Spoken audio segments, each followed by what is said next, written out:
So I told Marty that I was going to keep this really short and only talk for about 5 minutes. And then as the day went on, I started texting him and saying, okay, maybe a little bit longer. So this is one of the only subjects that will get me up here in front of everyone. So it's my favorite thing to talk about. I spent 5 weeks in Cambodia this year. I go with Rafa House, and I think most of you are familiar with that. Rafa House is a safe house for girls who have been trafficked. So I want to start by saying thank you. I want to thank my family first because I know it's a sacrifice for them, and I know it's not easy having their wife and their mom away for 5 weeks and so far away.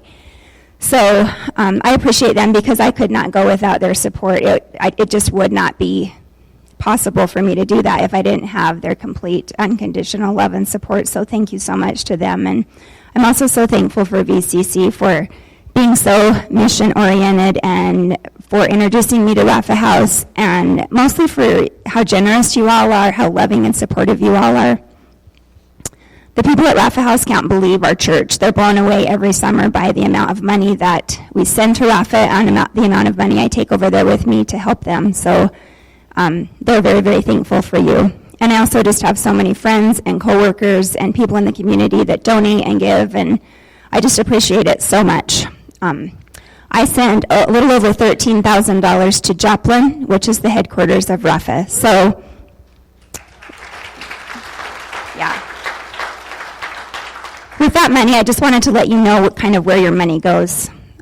Since I'm a teacher and I go over there to teach, education is really important to me. And I know education is so important to those girls because that's the only way that they're going to be able to move on in their life and make a living is with a good education, and they value education. So the money that I raise and that is given, it's designated mainly for the education department. And summertime, the giving really, really goes down at Rafa House, just like in every ministry. So the money that we give really helps them. So $7,000 went for public school fees. $1,600 went for school supplies and rewards for success in the various programs that the girls do. $900 was for the English and private school fees. $1,800 for new uniforms and shoes for the girls. $1,000 for undergarments, $300 for backpacks. I also took money with me. I always save some of the money so I can take it and take the teachers shopping and buy whatever we need there. So I took a lot of money, and I took the teacher shopping, and we bought books, teaching supplies, art supplies for the English classes and the Khmer classes. There's a church right on the same grounds as where the safe house is for the girls and for the community. So the lady that's over the children's church and Sunday school is always so excited because I take her shopping. And she buys everything from crafts, games, stickers, treats, to lice combs, fingernail clippers, little bowls to help them wash their hands, because when they come to Sunday school and they come to children's church, they not only teach them about God and play with them, but they take care of them because a lot of the kids in the community come and they have lice and they have long, dirty fingernails. So we buy a lot of stuff. I also was able to purchase new Bibles for staff devotions and new songbooks for staff devotions, as well as a case to keep those in.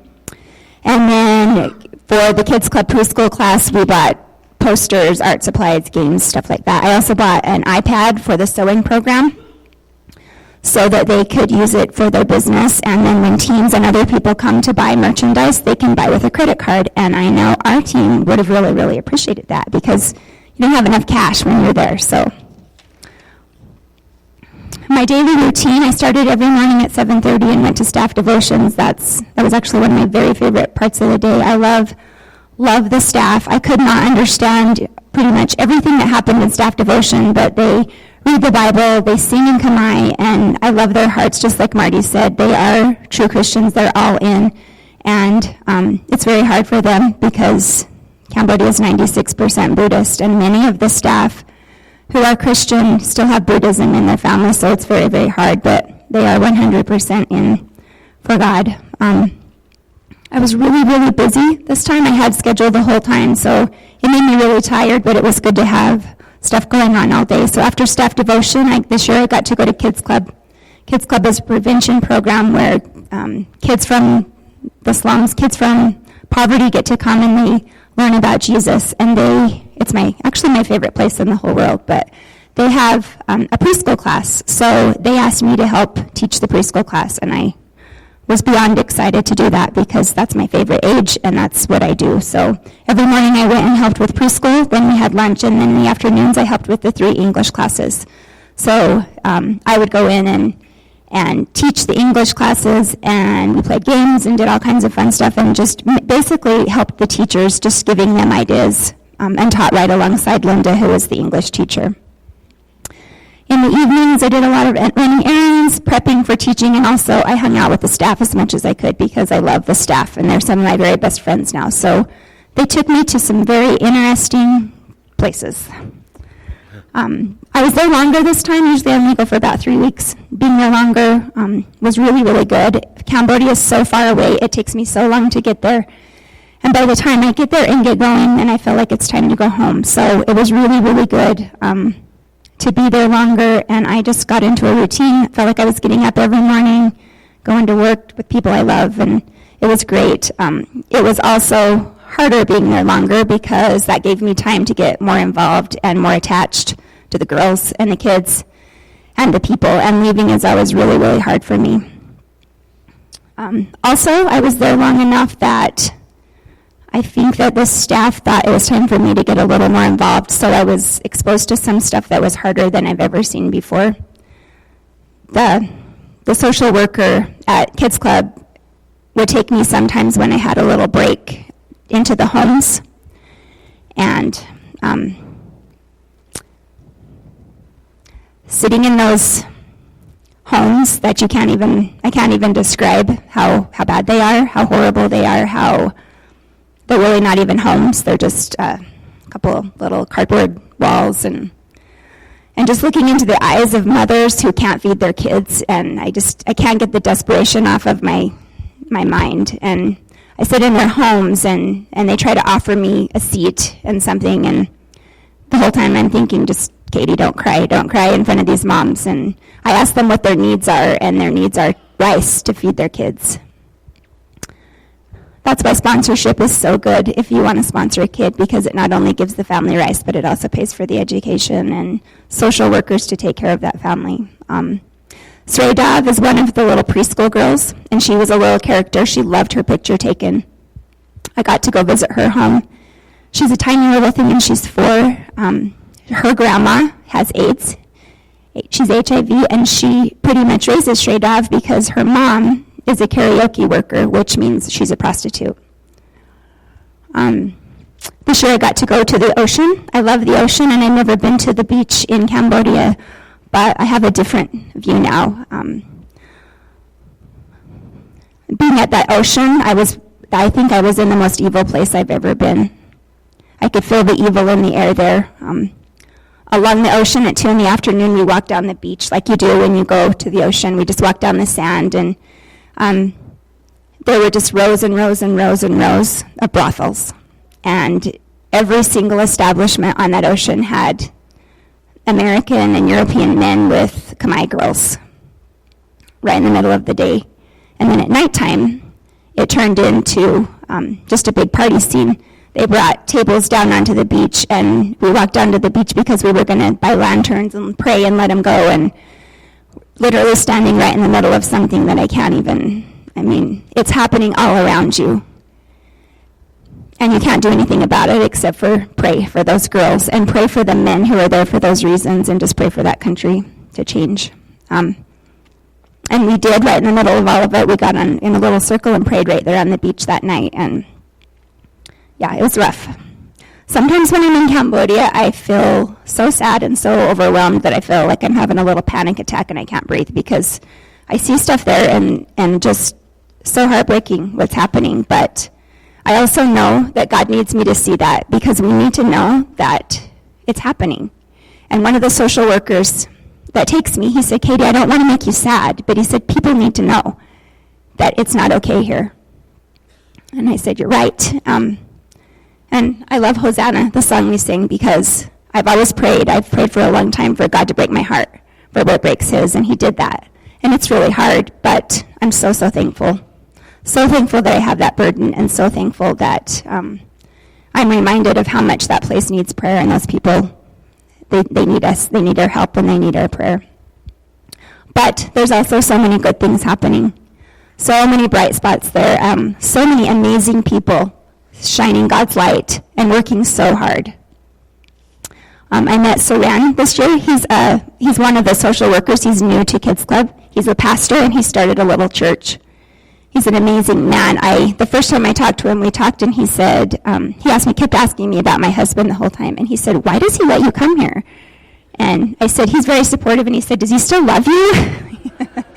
And then he would always ask me if I talked to Brent, and one time I did FaceTime Brent, and I told him, and he said, "Did you call him, or did he call you?" And I thought, what does it matter? But he wanted to know, culturally in America, if the husband calls or the wife calls. And I said, "Call your wife." He said, "I don't call my wife." I said, "Call your wife right now."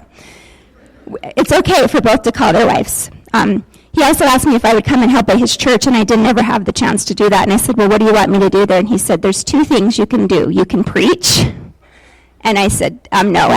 I laughed hard, and I said, "Absolutely, positively no." And he said, "Why? It's easy." And I said, "No." He said, "Or you can play with kids." I said, "I could play with kids, but I'm not teaching. I'm not preaching." He has a 20-year-old, a 13-year-old, and a 10-year-old son. So he has 3 sons that are older. And then he heard about a lady that was pregnant with twins, and she was going around when she was pregnant trying to find someone to sell her twins to. And so, long story short, he went home to his wife, and they have the twins. They're 2 years old now, and they're the cutest little twin girls. In my pictures, there's a picture of him and his wife and the little twin girls. Well, they already did not have enough money to feed their boys and their family. They were already very strapped. His wife is a cosmetologist, so when they took the twin girls, she had to stop working because she was doing it in their home, couldn't work with all the twins running around. So their income was really decreased. But he said to me, "I don't look at it as a burden." He said, "I'm thankful to God. I didn't have girls. He brought me girls." And I find that in Cambodia, everyone has a story like that where they have sacrificed to help others. One of my good friends at Rafa is a counselor there, and she's a former Rafa girl. So she lived at the safe house. She was a trafficking victim, lived at the safe house, and now she's a counselor. She told me when she was 6 years old, her job was to take all the cows out into the field, take care of them. She would be out there alone with them all day. She could catch a snake, kill a snake, skin the snake, and cook the snake for dinner by the time she was 8 years old. I asked her if she had ever eaten a rat. She said yes, but only village rats because city rats are disgusting. And I said, they are all so disgusting. But her goal is to help the girls at Rafa and for them to know about Christ's love. And she also is married now, has a sweet little baby, and her husband is an amazing Christian man. And nobody in Jan's village knew about God until she did. So now they go back into her village, and they want to plant a church there.